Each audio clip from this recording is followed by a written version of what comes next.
அதாவது அவர் சொல்வது ஒரு பாயிண்ட் கருத்து கணிப்பு, அதை அவர் மென்ஷன் பண்ணுறார். சில சரியாக எடுக்கிறாங்க. நீங்கள் கடுப்பில் எடுக்கிற கருத்து கணிப்பெல்லாம் ரப்பர் வச்சு அழிச்சிட்டு அவர் எப்படி சொல்கிறாருன்னா, முதல்வரே உள்ளுக்குள்ளே வந்து விசில தான் ஆதரிக்கிறாரு. ஒவ்வொரு வீட்டுக்குள்ளே ஒரு விஜய், என்ன நீங்கள் வாங்க வாங்கன்னு சொல்கிறீங்க, ஒவ்வொரு வீட்டிலிருந்து வெளில வர போகிறாங்கன்றப்ப அந்த கணக்கிலிருந்து தான் அவருடைய பேச்சிற்கான அந்த நம்பிக்கை வெளிப்படுதா? இன்னைக்கு விஜய் பேசிய பிறகு எதிர்வினை அதிகமாக எங்கேருந்து வர ஆரம்பிச்சுன்னு கேட்டிங்கன்னா அஇஅதிமுக முகாமில் இருந்து. ஏன்னா நீங்கள் ரொம்ப திருப்பி அந்த கேள்வி மணிகிட்ட கேட்டுட்டு இருந்தீங்க. அஇஅதிமுக அவர் டோட்டலாக டிசோன் பண்ணுறாரு. மணிக்கு இன்னைக்கு என்ன கோவம் தெரியல, விஜயை மறைமுகமாக நிறைய இடத்துல விமர்சிச்சார். எப்படின்னு கவனிச்சிங்கன்னா, நீங்கள் வந்து ஒரு ஆண்டு விழா மாதிரி, பள்ளிக்கூட ஆண்டு விழா மாதிரி அது இருந்துச்சுன்னாரு. நான் முதல் முறையாக அவரோட உடன்படுறேன், அதான் உண்மை. ஒரு பள்ளிக்கூட ஆண்டு விழாவில் என்ன நடக்கும்? டான்ஸ் ஆடுவாங்க, ஆடினாரா, ஃபேன்சி ட்ரெஸ் காம்படிஷன் போட்டு அப்படி நல்லா அப்படி வந்து மேடையில் வந்து ஃபோட்டோ கிட்ட எடுத்துப்பாங்க, எல்லாம் குரூப்பாக ஃபோட்டோ எடுத்துக்கிறது, யாராவது பாடுவாங்க, 2 பேரை கூட்டு வந்து பேச விடுவாங்க ஏதாவது தலைப்பில். கிட்டப்பட்ட அது ஒரு ஃபேன்சி ட்ரெஸ் காம்படிஷன் பள்ளிக்கூட ஆண்டு விழா மாதிரி தான் நடந்துச்சு. ஹைலைட்டாக அதில் வந்து ரொம்ப முக்கியமான ஒரு டேர்னிங் பாயிண்ட் அப்படின்னு கேட்டிங்கன்னா, இன்றைக்கி எதிர்க்கட்சிகள் எல்லாம் மிரட்டக்கூடிய விதத்தில் விஜயனுடைய அந்த ஒரு குறிப்பிட்ட செயல்பாடு, அந்த ஸ்டெப்பு, அந்த ஒரு டான்ஸ் போட்டார் பாருங்க, அது ரொம்ப நல்லாவே இருந்துச்சு. இதான் ஒரு 2 வருஷத்தில் அவர் பண்ணியிருக்கிறது இதான் அப்படின்னு வச்சுக்கோங்க. நான் என்ன கேட்குறேன் சார், இந்த நாட்டினுடைய நிதிநிலை அறிக்கையை ஒன்றிய நிதி அமைச்சர் தாக்கல் செய்திருக்கிறாங்க. நீங்கள் அதுக்கு அடுத்த நாள் ஒரு மீட்டிங் போடுறீங்க, ஒரே ஒரு வார்த்தை அதை பற்றி இருந்துச்சா? தமிழ்நாட்டுக்கு இந்த நிதிநிலை அறிக்கையில் என்னெல்லாம் எவ்வளவு பாகுபாடு காட்டப்பட்டுச்சு, ஒரு சின்னதாக அதை பற்றி சுட்டி காட்டியிருப்பீங்களா? பாஜக கூட்டணியில் இருக்கக்கூடிய மருத்துவர் அன்புமணி ராமதாஸ் சொல்றாரு, நாங்க 50% கொடுக்கணும்னு சொல்லிட்டு இருக்கிறோம் மாநிலங்களுக்கு, அதை தரல, எங்களுக்கு அது ஏமாற்றம்ங்கிறார். கூட்டணியில் இருக்கக்கூடியவர் சொல்றாரு, நீங்க சொல்லல. மாறாக திருப்பி நான் டான்ஸ் ஆடட்டா, சிஎம் சார்னு பேசட்டா, எழுதி கொடுத்ததை பேசட்டாங்கிற இடத்துக்கு தான் நீங்க வந்து நிக்கிறீங்க. அந்த இடம் தான் திரு செந்தில். இப்போ அவர் சொல்வது ஒவ்வொரு வீட்டிலும் நம்ம இருக்கிறாங்க, நாங்க தான் மாற்று சக்தி. அவர் அதிமுக கூட இல்ல, அந்த அளவுக்கு வந்துட்டாங்களா களத்துல? சார், அவரை யாரோ நம்ப வச்சிருக்காங்க. விவேக் ஒரு படத்தில் இந்த சிக்காகோ இவருன்னு சொல்லி நம்ப வச்சுருவாங்க, அவர் அப்படியே நம்பிக்கிட்டே இருப்பார் கொஞ்ச நாள். அந்த மாதிரி அதை வச்சுனா எல்லாரும் சேர்ந்து அவரை நம்ப வச்சுருக்காங்க.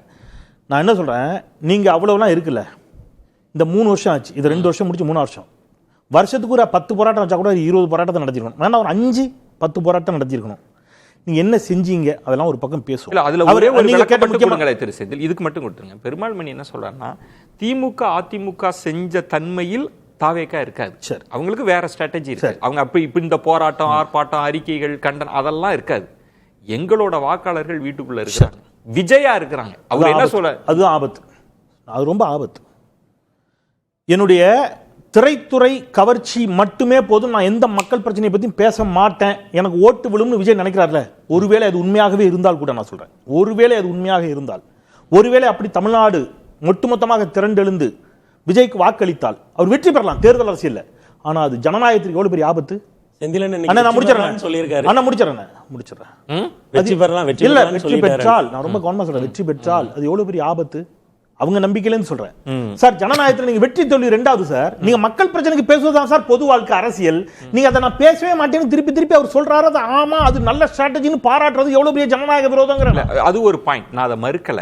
ஆனா அவருடைய பேச்சின் தன்மை என்ன இருக்குன்னா, திமுக வந்து எம்ஜிஆருக்கு என்னென்ன ஆயுதங்களை எல்லாம் எடுத்ததோ, கிட்டத்தட்ட அது ஒரு பழைய டப்பான்றார், அதை தான் நீங்க என்ன எடுத்துட்டு வரீங்க, டெக்னாலஜி எல்லாம் மாறிடுச்சு, நீங்க இப்படிதான் எம்ஜிஆர் சொன்னீங்க, தொண்டர்கள் என்னையும் சொல்றீங்க, அது எதுவுமே நடக்கல அப்படின்னு சொல்ல வர்றது எப்படி? நான் என்ன சொல்றேன், இவர் சிஎம் குறிப்பிட்டு விமர்சிட்டார், உதயநிதி வரைக்கும் விமர்சிட்டார். டைரக்டா இவர் பேரை சொல்லி சிஎம்ஓ உதயநிதியோ இயக்கத்தின் மூத்த முன்னோடிகளோ இதுவரைக்கும் எங்கேயும் விமர்சித்தா தெரியல. இவர் சொன்ன விமர்சனங்களுக்கு எதிர்வினை ஒரு சில இடங்கள்ல 2ஆம் கட்ட 3ஆம் கட்ட தலைவர்களிடம் சில, இன்னைக்கு டிகே சிலங்கன்னு சொல்றாரு, நாங்க அதை புறந்தள்ளிட்டு போறோங்கிறார். விஜயினுடைய விமர்சனங்களை நாங்கள் புறந்தள்ளிட்டு நகர்கிறோம்ங்கிறார். ஆனா கடும் எதிர்வினை அஇஅதிமுக தான் வருது. அதுக்கு என்ன காரணம்னா, அவர் ஒரு வார்த்தை சொன்னார், நீங்க அதை ரொம்ப முக்கியமா கேட்டீங்க. சிஎம் வந்து சொன்னாரு, என் கட்சிக்காரர்கள் சிலருடைய செயல்பாட்டை நினைத்தால் எனக்கு இரவில் கூட தூக்கம் வர மாட்டேங்குது, அதனால நீங்கெல்லாம் வந்து அந்த மாதிரி பண்ணிடாதீங்கன்னு சொன்னாரு அப்படின்னு சொல்லிட்டு, அப்படி ஒரு நாள் அதையும் தாண்டி அவர் தூங்கினா போது நம்ம போய் எழுப்பிட்டோம்னா எந்திரிச்சு விசிலுக்கு ஓட்டு போடுவேன்னு சொன்னாருங்கிறார். யாருக்கு ஓட்டு போடுவீங்கன்னா நான் விசிலுக்கு ஓட்டு போடுவேன். ஒரு முரணாய்ப்பு ஒன்று பாருங்களேன், இப்போ உங்களால் எனக்கு தூக்கம் வர மாட்டேங்குன்னு சிஎம் சொன்னாருங்கிறார். அப்போ நல்லா தூங்கிட்டாருன்னா என்ன அர்த்தம்?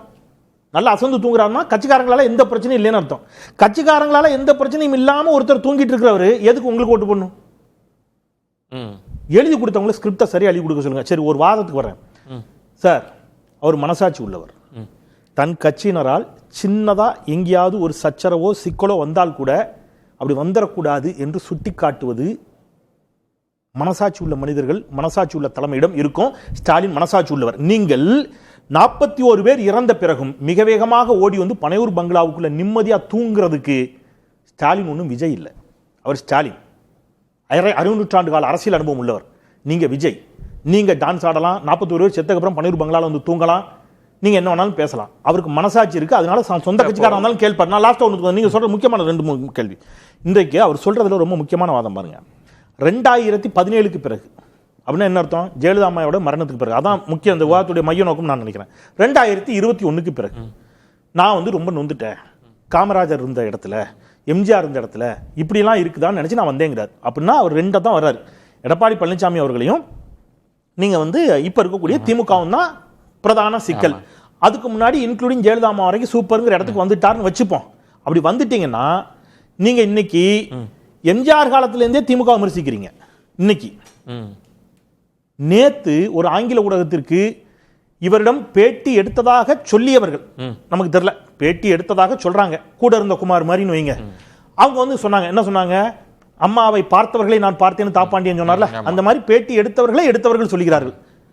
அவர் வந்து கலைஞரும் தன்னுடைய ரோல் மாடல்னு சொன்னாருன்னு கொஞ்ச நாளைக்கு முன்னாடி ஒரு மீட்டிங்ல சொல்றாரு. அவர் தான் பேசின வீடியோ என்ன இருக்கு, கே நகர், கலைஞர் நகர்னு பேர் வச்சிருக்கீங்க, ரொம்ப மகிழ்ச்சி, அவருக்கு அங்க ஒரு சிலை வைக்கணும்னு பேசினார். நேத்து வரைக்கும் கலைஞரை பாராட்டி நீங்க பேசியிருக்கிறீங்கன்னு அவங்க சொல்றாங்க.